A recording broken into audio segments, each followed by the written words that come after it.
Hercules tightened his grip on the club, his knuckles white as he squared off against the fierce lion. Its yellow eyes glared back, gleaming with a challenge, daring him to come closer.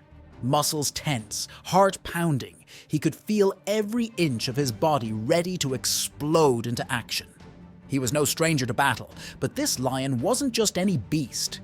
It was the Nemean Lion, a creature with skin tougher than iron, claws sharper than a soldier's sword. Hercules took a breath, knowing he couldn't simply slice or stab this beast. He would have to think, to wrestle it down with his bare hands. But the story of Hercules didn't start here, crouched and ready to pounce in a shadowed grove, face to face with a monster. It began long before. It started with the gods and their cruel games, with envy, with vengeance, and with the powerful woman who cursed him. Hercules wasn't just born to be a hero. Born to Zeus, the king of the gods, and a mortal woman named Alcmene, he was destined for greatness even before he took his first breath. But that greatness came at a cost, for Zeus's wife, Hera, hated him. She despised Hercules for being the living proof of Zeus's unfaithfulness, and she would do anything to see him suffer. So she cursed him. In a fit of divine rage, Hera cast a spell upon Hercules, causing him to lose his senses. In his madness, Hercules committed a terrible act, one that haunted him. He killed his own wife and children. When he awoke from the spell and realized what he'd done, he was devastated, and grief clung to him like a shadow. To atone, he sought guidance from the oracle at Delphi, who told him he must serve King Eurystheus of Tiryns, completing 12 nearly impossible tasks to cleanse his soul and earn redemption. And so began the labors of Hercules. The first task set by Eurystheus was to slay the Nemean Lion, the beast he now faced. The lion's hide was said to be impervious to weapons. Arrows bounced off it, swords shattered against it, and spears broke upon touching it. Hercules tracked the beast to its lair, luring it out with shouts that echoed across the hills. As it leaped toward him, Hercules dropped his weapons and met the beast with his bare hands, gripping it around the neck. They wrestled, man against beast, with the lion thrashing, clawing, and roaring. But Hercules would not let go. After a brutal struggle, he finally strangled the lion with his own strength, draping its hide over his shoulders as a cloak and wearing its head as a helmet. It became his armor, a symbol of his triumph and his first victory.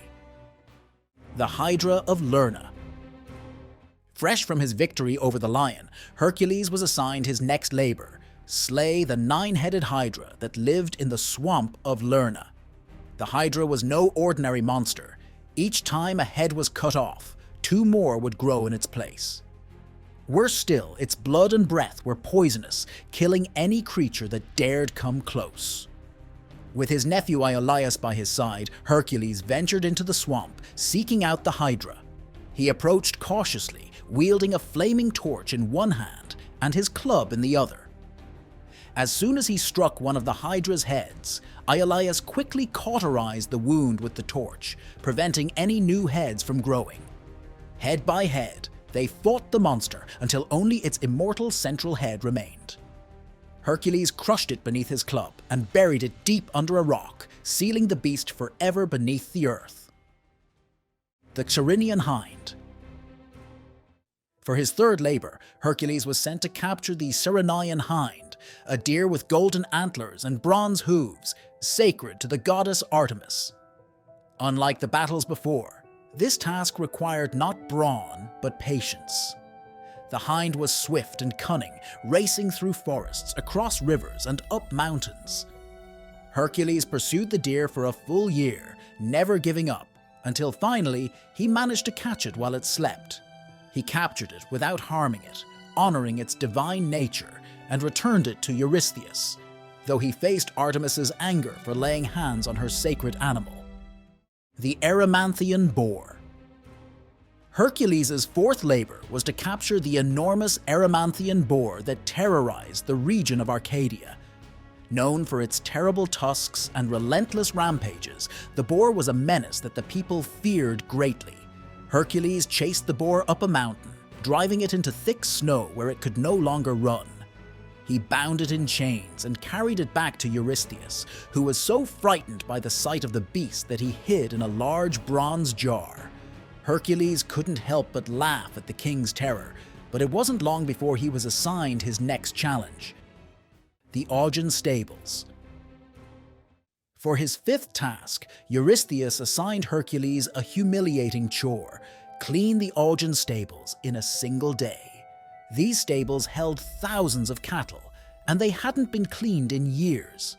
The task seemed impossible, but Hercules approached it with cleverness rather than brute force. He diverted the rivers Alpheus and Peneus through the stables, letting the flowing water wash away the filth in a matter of hours. It was a display of his intelligence as much as his strength. The Stiman Birds. Next, Hercules was sent to deal with the Stiman Birds, man-eating creatures with metallic feathers that they could launch like arrows.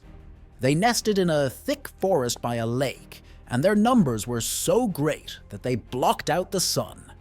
Armed with castanets given to him by the goddess Athena, Hercules created a loud clanging noise that startled the birds, driving them from their hiding places. As they took to the sky, he picked them off one by one with his bow. The Creon Bull. For his seventh labor, Hercules journeyed to Crete to capture a fearsome bull that had been terrorizing the island.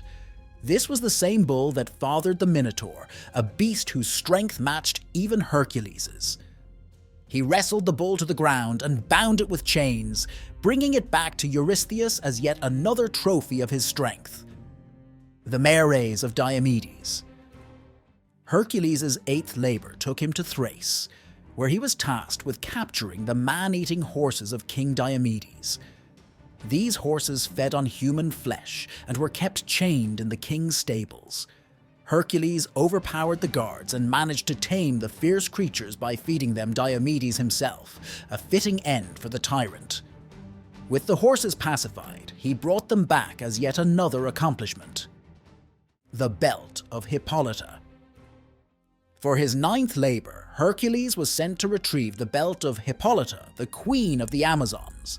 Known for their bravery and skill in battle, the Amazons were a formidable society of warrior women. Hippolita, impressed by Hercules' reputation, initially agreed to give him the belt, but Hera intervened, spreading rumors among the Amazons that Hercules planned to kidnap their queen. In the ensuing fight, Hercules was forced to battle the Amazons and, ultimately, take the belt by force. The Cattle of Garen. For the 10th labor, Hercules traveled to the edge of the known world to retrieve the cattle of the monstrous Garen, a giant with 3 heads and 6 arms.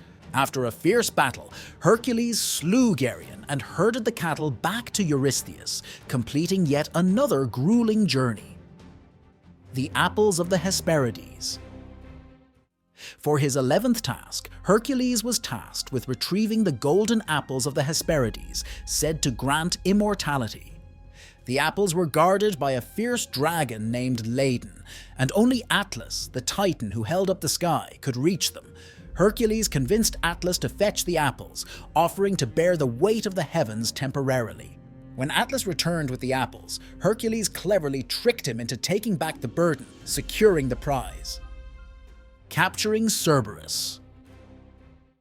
Finally, for his 12th and most daunting labor, Hercules was ordered to descend into the Underworld and bring back Cerberus, the 3-headed dog who guarded the gates of Hades. Guided by the gods and armed with nothing but his courage, Hercules faced the monstrous hound. Using his sheer strength, he subdued Cerberus, bringing him back to the world of the living as proof of his victory. Through his 12 labors, Hercules transformed from a man seeking redemption into a hero of unmatched strength and resilience. His feats weren't just about brute force, they were about courage, cleverness, and the relentless will to keep going no matter what. And though his journey was filled with monsters, curses, and impossible tasks, Hercules proved that even a mortal could challenge the gods themselves.